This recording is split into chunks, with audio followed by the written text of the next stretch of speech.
അപ്പോൾ നേരത്തെ പറഞ്ഞ കാര്യങ്ങൾ നിങ്ങൾക്ക് മനസ്സിലായി എന്ന് തോന്നുന്നു. അടുത്ത അതിൻ്റെ ഒരു ആപ്ലിക്കേഷൻ പാർട്ടിലേക്ക് പോകണം. Construction and working of moving coil galvanometer. Moving coil galvanometer.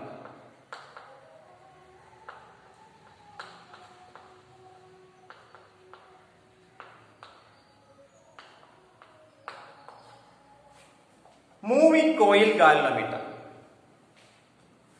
എന്താണ് ഗാൽവനോമീറ്റർ? നമ്മൾ പഠിച്ചിട്ടുണ്ട്. കറണ്ടിന്റെ പ്രസൻസ് അളക്കാൻ വേണ്ടി ഉപയോഗിക്കുന്ന ഡിവൈസ് ആണ് ഗാൽവനോമീറ്റർ. ഇവിടെ അത് തന്നെയാണ്, കറണ്ടിന്റെ പ്രസൻസ് അളക്കുക, കറണ്ട് ഉണ്ടോ ഇല്ലയെന്ന് അളക്കുക. അപ്പൊ അതിന്റെ പ്രിൻസിപ്പിൾ എന്താണെന്ന് നമുക്ക് ലാസ്റ്റിൽ പറയാം. ഈ മൂവിംഗ് കോയിൽ ഗാൽവനോമീറ്ററിന്റെ പ്രിൻസിപ്പിൾ എന്താണെന്ന് ഏറ്റവും ലാസ്റ്റ് പറയാം. ഇതിന്റെ കൺസ്ട്രക്ഷൻ എങ്ങനെയാണ്? ഇതിന്റെ പ്രധാനപ്പെട്ട പാർട്ട് ഒരു റെക്ടാങ്കുലർ കോയിലാണ്. ചുറ്റുകളുള്ള ഒരു റെക്ടാങ്കുലർ ഷേപ്പിൽ ചുറ്റി എടുത്തേക്കുന്ന കോയിലാണ് പ്രധാനപ്പെട്ട പാർട്ട്. അപ്പൊ ഞാൻ ആ റെക്ടാങ്കുലർ കോയിലിനെ ഇങ്ങനെ വരച്ചേക്കണം.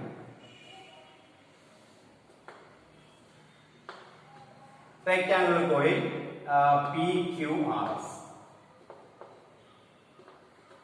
അപ്പൊ ഇത് ചുറ്റുണ്ടെന്ന് ഓർത്തോളണം. ഇങ്ങനെ ചുറ്റുമുള്ളതാണ്.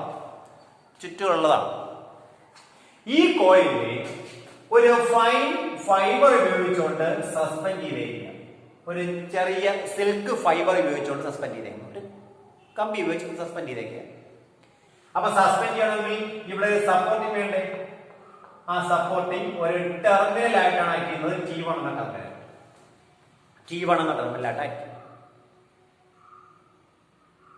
ഈ സസ്പെൻഷൻ ഫൈബറിൽ ഒരു ചെറിയ പ്ലെയിൻ മിറർ അറ്റാച്ച് ചെയ്തിട്ടുണ്ട്.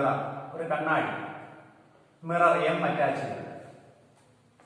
ആ ഫൈബറിനകത്തായിട്ട് ചെറിയ മിറർ അറ്റാച്ച് ചെയ്തിട്ടുണ്ട്. ആ മിററിന്റെ ഉപയോഗം പിന്നെ പറയാം. ഓക്കെ, വർക്കിംഗ് പറയുമ്പോഴത്തേക്ക് മിററിന്റെ ഉപയോഗം പറയാം. ലോവർ പാർട്ട് ഈ PQRSന്റെ താഴത്തെ പാർട്ടായ PS-നെ ഒരു സ്പ്രിംഗ് ഉപയോഗിച്ച്, ലൈറ്റ് സ്പ്രിംഗ് ഉപയോഗിച്ച് സ്ട്രെച്ച് നിർത്തിയിരിക്കുകയാണ്. ടെർമിനൽ ചെയ്യുന്നത്. സ്പ്രിങ്ങിന്റെ ഉപയോഗവും അല്പം കഴിഞ്ഞ് പറയാം. വർക്കിംഗ് ആകുമ്പോൾ സ്പ്രിങ്ങിന്റെ കാര്യം പറയാം. അപ്പോൾ താഴത്തെ പാർട്ട് ഒരു സ്പ്രിങ്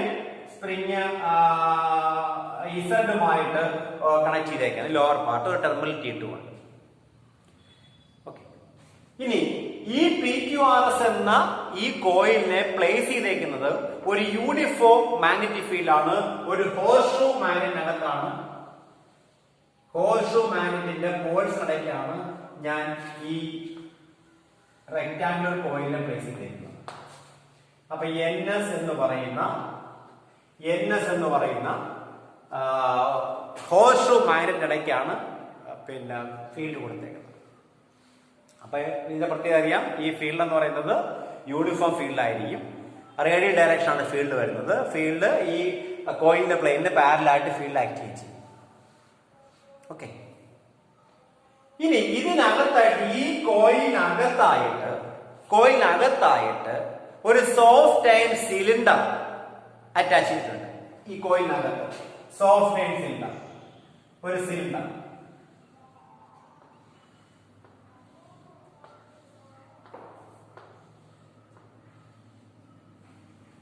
ഈ സിലിണ്ടറിനെ ഈ ഫൈബർ ഉപയോഗിച്ച് തന്നെയാണ് സസ്പെൻഡ് ചെയ്തിരിക്കുന്നത് അകത്ത്. പക്ഷെ ഇവന്റെ ബോഡിയുമായിട്ട്, ഈ കോയിലിന്റെ ബോഡിയുമായിട്ട് ടച്ച് ചെയ്തിട്ടില്ല. ബോഡിക്കകത്ത് ബോഡിയുടെ പ്രതലങ്ങളിൽ ടച്ച് ചെയ്യാതെയാണ് വെച്ചിരിക്കുന്നത് സോഫ്റ്റ് അയൺ സിലിണ്ടർ വെച്ചേക്കുന്നത്. എന്താണ് ഈ സോഫ്റ്റ് അയൺ സിലിണ്ടറിന്റെ ഉപയോഗം? അയണിന് പെർമിയബിലിറ്റി കൂടുതലാണ്. എന്താ പെർമിയബിലിറ്റി? മാഗ്നറ്റിക് ഫീൽഡ് ലൈൻസിനെ മീഡിയത്തിനകത്തേക്ക് പെനിട്രേറ്റ് ചെയ്യാനുള്ള എബിലിറ്റിയാണ് പെർമിയബിലിറ്റി എന്ന് പറയുന്നത്. അത് ഇലക്ട്രിക് ഫീൽഡ് ആണെങ്കിൽ പെർമിറ്റിവിറ്റി, മാഗ്നറ്റിക് ഫീൽഡ് ആണെങ്കിൽ പെർമിയബിലിറ്റി. അപ്പൊ ഈ ഫീൽഡ്, ഈ നോർത്തിന് സൗത്തിലോട്ട് പോകുന്ന ഫീൽഡിനെ പുറത്തേക്ക് പോകാൻ സമ്മതിക്കാതെ എല്ലാത്തിനെയും ഈ സോഫ്റ്റ് അയൺ സിലിണ്ടറിന്റെയും ഈ കോയിലിനകത്തൂടെ കടത്തുള്ളൂ. അപ്പൊ കോയിലിനകത്തുള്ള ഫീൽഡിന്റെ സ്ട്രെങ്ത് ഇൻക്രീസ് ചെയ്യിപ്പിക്കാൻ നമുക്ക് ഈ സോഫ്റ്റ് അയൺ സിലിണ്ടർ കൊണ്ട് സാധിക്കും. ഇത്രയാണ് കൺസ്ട്രക്ഷൻ. ഇതൊരു ഇവാക്വേറ്റ് ചേംബറിനകത്തായിട്ട് കെപ്റ്റ് ചെയ്തേക്കാണ്. 2 ടെർമിനലുണ്ട്, T1 T2. അപ്പൊ നോക്കാം എങ്ങനെയാണ് കൺസ്ട്രക്ഷൻ. നോക്കിയേ, ഇതിന്റെ പ്രധാനപ്പെട്ട പാർട്ട് എന്താണ്? ഒരു റെക്ടാങ്കുലർ കോയിലിനെ സസ്പെൻഡ് ചെയ്തേക്കുന്ന ഒരു ഫൈബർ ഉപയോഗിച്ചുകൊണ്ട് ആ ഫൈബറിനകത്ത് ചെറിയ മിറർ അറ്റാച്ച് ചെയ്തിട്ടുണ്ട്. ആ ലോവർ പാർട്ട് ഓഫ് ദി കോയിലിനെ ഒരു സ്പ്രിംഗ് ഉപയോഗിച്ചുകൊണ്ട് സ്ട്രെച്ച് ചെയ്ത് വെച്ചിട്ടുണ്ട്. ഈ കോയിലിനെ വെച്ചേക്കുന്നത് ഒരു ഹോഴ്സ് പവർഫുൾ ആയിട്ടുള്ള മാഗ്നറ്റിക് ഫീൽഡ് ഫോം ചെയ്യാൻ പറ്റുന്ന ഒരു പവർഫുൾ ഹോഴ്സ് മാഗ്നറ്റിലേക്കാണ് കെട്ടിയിട്ടേക്കുന്നത്. ഒരു സോഫ്റ്റ് അയൺ സിലിണ്ടർ ഈ കോയിലിനകത്താണ് ഇൻസേർട്ട് ചെയ്തിട്ടുണ്ട്. എന്തിനാണ്? മാഗ്നറ്റിക് ഫീൽഡിന്റെ സ്ട്രെങ്ത്, അകത്തുള്ള മാഗ്നറ്റിക് ഫീൽഡ് സ്ട്രെങ്ത് ഇൻക്രീസ് ചെയ്യിപ്പിക്കുന്നതിന് വേണ്ടി ഒരു സോഫ്റ്റ് അയൺ സിലിണ്ടർ അറ്റാച്ച് ചെയ്തിട്ടുണ്ട്. ഇത്രയാണ് വർക്കിംഗ് പ്രിൻസിപ്പിൾ എന്ന് പറയുന്നത്. അല്ല സോറി, കൺസ്ട്രക്ഷൻ എന്ന് പറയുന്നത്. ഇനി എങ്ങനെ വർക്ക് ചെയ്യുന്ന നോക്കാം. ഈ നമ്മൾ ഗാൽവനോമീറ്ററിന്റെ യൂസ് എന്തുവാ? കറണ്ട് കടത്തി വിട്ടാൽ ആ കറണ്ടിന്റെ മെഷർമെന്റ്, കറണ്ട് മെഷർ ചെയ്യാം. കറണ്ട് ഉണ്ടോ അല്ലെങ്കിൽ കറണ്ട് ഉണ്ടായോ, കറണ്ട് കൂടുതലാണോ കുറവാണോ എന്ന് മെഷർ ചെയ്യാൻ വേണ്ടി ഉപയോഗിക്കുന്ന സംവിധാനമല്ലോ ഗാൽവനോമീറ്റർ. അപ്പൊ ഈ T1 T2 ടെർമിനലിലൂടെ എന്ത് ചെയ്യുക? ടെർമിനലിലൂടെ കറണ്ട് കടത്തില്ല. അപ്പൊ ഇതിനെ ക്രോസ് ആയിട്ട് ചെയ്യാം, സെല്ലോ സോഴ്സോ കണക്ട് ചെയ്യാം. ഇതിനെ ക്രോസ് ആയിട്ട് സോഴ്സ് കണക്ട് ചെയ്യുക, സ്വിച്ച് ഓൺ ചെയ്യുക. അപ്പൊ എന്ത് ചെയ്യും? കറണ്ട് പാസ് ചെയ്തില്ലേ? ഏതി കൂടി? ഈ റെക്ടാംഗുലർ ലൂപ്പിലൂടെ കറണ്ട് പാസ് ചെയ്യും. അപ്പൊ ലൂപ്പിലൂടെ കറണ്ട് പാസ് ചെയ്താൽ ആലോചിക്കുക, ഈ 2 ആമ്പുകളിൽ, നമ്മൾ നേരത്തെ പറഞ്ഞ 2 ആമ്പുകളിൽ മാത്രമേ ഫോഴ്സ് ആക്ട് ചെയ്യുള്ളൂ. ആ 2 ആമ്പിൽ ഫോഴ്സ് എങ്ങനെയായിരിക്കും? 2 ആമ്പിൽ ഫോഴ്സ് ഓപ്പോസിറ്റ് ഡയറക്ഷൻ. അപ്പൊ ഒരു കപ്പിൾ ഫോം ചെയ്യത്തില്ലേ? ടോർക്ക് ഫോം ചെയ്യത്തില്ലേ? അപ്പൊ ഈ കോയിൽ എന്ത് ചെയ്യും? നേരത്തെ നമ്മൾ പറഞ്ഞല്ലേ, അതാണ്ട് ഇങ്ങനെ റെക്ടാംഗിൾ കോയിലിൽ ഈ സൈഡിലും ഈ സൈഡിലും ഫോഴ്സ് ഉണ്ട്. ഈ സൈഡില് പുറത്തേക്കാണെങ്കിൽ ഈ സൈഡിൽ അകത്തോട്ടാ. അപ്പൊ ഈ കോയിലൊന്ന് ഡിഫ്ലക്ട് ചെയ്യും. കോയിലൊന്ന് ഡിഫ്ലക്ട് ചെയ്യും. അപ്പൊ ഡിഫ്ലക്റ്റിംഗ് ടോർക്ക് ആയില്ലേ? ആ ഡിഫ്ലക്റ്റിംഗ് ടോർക്ക് എത്ര? അപ്പൊ ഈ കോയിൽ ടേൺ ചെയ്ത് കോയിൽ ചെറുതായിട്ടൊന്ന് ടേൺ ചെയ്തിട്ടുണ്ട്. അപ്പൊ ടേൺ ചെയ്തെങ്കിൽ ആ ടേൺ ചെയ്യാൻ വേണ്ടി കൊടുത്ത ടോർക്ക് എത്ര? ടോർക്ക് ഡിഫ്ലക്റ്റിംഗ് ടോർക്ക് സീക്വൽ എത്ര? Deflecting torque sequel to tau is equal to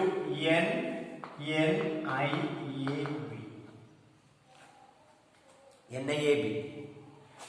angle മാറിയെങ്കിൽ വേണമെങ്കിൽ സൈൻ ഫൈ എന്ന് എഴുതാം അല്ലേ? വേണ്ട, NIAB എന്ന് കിട്ടി. ശരി, ഇനിയാണ് നമുക്ക് ആലോചിക്കേണ്ട കാര്യം. ഇതിങ്ങനെ കെട്ടിത്തൂക്കിട്ടേക്കുന്ന കോയില. ഈ സൈഡ് ഈ 2 ഓപ്പോസിറ്റ് ആംബിൾ ഫോഴ്സ് ആക്ട് ചെയ്ത് ഡിഫ്ലക്ട് ചെയ്യും. ഡിഫ്ലക്ട് ചെയ്താൽ ഇത് ഇങ്ങോട്ട് പോകും. ഇതിനെ സസ്പെൻഡ് ചെയ്തിരിക്കുന്ന ഒരു ഫൈബർ വെച്ചല്ലേ? അപ്പൊ ഈ ഫൈബർ എന്ത് ചെയ്യും? നിങ്ങൾ ഊഞ്ഞാലിൽ ഒരാൾ കയറി ഇരുന്നിട്ട് ഒന്ന് കറങ്ങി നോക്കി, ചെറുതായിട്ടൊന്ന് കറങ്ങി നോക്കി. നിങ്ങൾ കാല് തറയെ തൊട്ട് ഒന്ന് കറങ്ങി നോക്കുക. കറങ്ങിയിട്ട് കാലങ്ങ് മാറ്റി നോക്കി, എന്ത് ചെയ്യും? കറങ്ങിക്കൊണ്ടിരിക്കുമോ അതോ തിരിച്ചു വരുമോ? ആലോചിച്ച് നോക്ക്. ഊഞ്ഞാലിൽ കയറിയിരുന്നു, ഞാൻ ഊഞ്ഞാലിൽ കയറിയിട്ട് ഞാൻ നിന്ന് കറങ്ങി വന്നിട്ട് ഞാൻ ആ കറക്കം അങ്ങ് നിർത്തിയാൽ, അതായത് ഞാൻ കറക്കാൻ കൊണ്ട് കൊടുത്ത ഫോഴ്സ് അങ്ങ് നിർത്തിയാൽ എന്ത് ചെയ്യും? ഞാൻ വീണ്ടും തിരിച്ചു വരത്തില്ലേ? ഇങ്ങനെ പോകത്തില്ലേ? അപ്പൊ അതിനെ തിരിച്ചു കൊണ്ടുവരുന്ന ആരാ? ഈ സസ്പെൻഷൻ ഫൈബറാണ്. അതായത് ഫൈബർ ഈ കെട്ടിത്തൂക്കിട്ടേക്കുന്ന ഫൈബറും ഒരു ആംഗിൾ ടേൺ ചെയ്യും. ഫൈബർ ടേൺ ചെയ്ത് കഴിഞ്ഞാൽ അതിനകത്ത് ഒരു റീസ്റ്റോറിംഗ് ടോർക്ക് ഡെവലപ്പ് ചെയ്യും. ആ റീസ്റ്റോറിംഗ് ടോർക്കാണ് ചെയ്യുന്നത് ഈ കോയിലിനെ തിരിച്ചു കൊണ്ടുവരുന്നത്. പക്ഷെ കോയിൽ തിരിച്ചു കൊണ്ടു ചെയ്തില്ല, അങ്ങോട്ട് പോയി ഫൈബർ ഇവനെ തിരിച്ചു കൊണ്ടുവന്നു കഴിഞ്ഞാൽ ഇനേർഷ്യ ഉണ്ടെന്ന് വീണ്ടും കറങ്ങി അപ്പുറത്ത് വരും. അപ്പൊ വീണ്ടും റീസ്റ്റോറിംഗ് ടോർക്കായി വീണ്ടും കറങ്ങി ഇപ്പുറത്ത് വരും. എന്നാൽ കോയിൽ എന്ത് ചെയ്യും? കോയിൽ ഇങ്ങനെ ഡിഫ്ലക്ട് ചെയ്തുകൊണ്ടേയിരിക്കും. മനസ്സിലായോ? ഇങ്ങനെ ഡിഫ്ലക്ട് ചെയ്തുകൊണ്ടേയിരിക്കും. അപ്പൊ ഇതിനകത്ത് ആക്ടുന്ന റീസ്റ്റോറിംഗ് ടോർക്കിന്റെ ഇക്വേഷൻ എന്നറിയാമോ? റീസ്റ്റോറിംഗ് ടോർക്ക്, ഈ ഫൈബറിൽ ആക്ട് ചെയ്യുന്ന റീസ്റ്റോറിംഗ് ടോർക്ക് എന്ന് പറയുന്നത്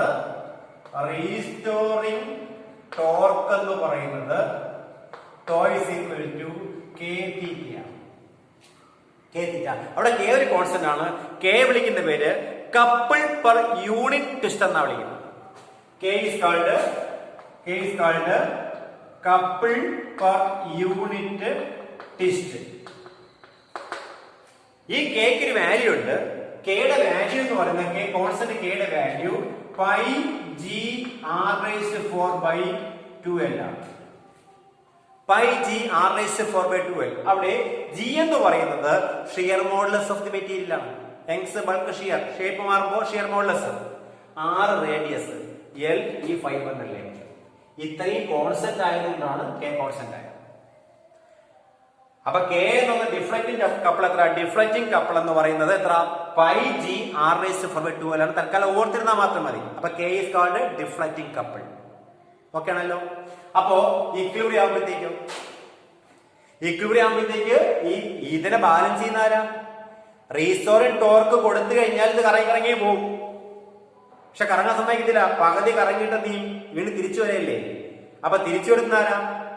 തിരിച്ചു വരുന്നത് റീസ്റ്റോറിംഗ് കപ്പിളും റീസ്റ്റോറിംഗ് ടോർക്കും, ഡിഫ്ലക്ട് ചെയ്യുന്നത് ഡിഫ്ലക്റ്റിംഗ് ടോർക്കും. അപ്പൊ ഇക്വിലിബ്രിയം ആകുമ്പോഴത്തേക്കോ ഇവ രണ്ടും at equilibrium condition these two are equal. അപ്പൊ എന്താ? therefore at equilibrium NIAB is equal to k theta. NIAB is equal to k theta. നമ്മൾ കണ്ടുപിടിക്കേണ്ടത് എന്തുവാ? നമ്മൾ കണ്ടുപിടിക്കേണ്ടത് കറണ്ട് ആണ്. അപ്പൊ കറണ്ട് ആണ് നമ്മൾ കണ്ടുപിടിക്കേണ്ടത്. അപ്പൊ current I is equal to NAB അപ്പുറം കൊണ്ടുപോവുക. അപ്പൊ എന്താ? k theta divided by NAB.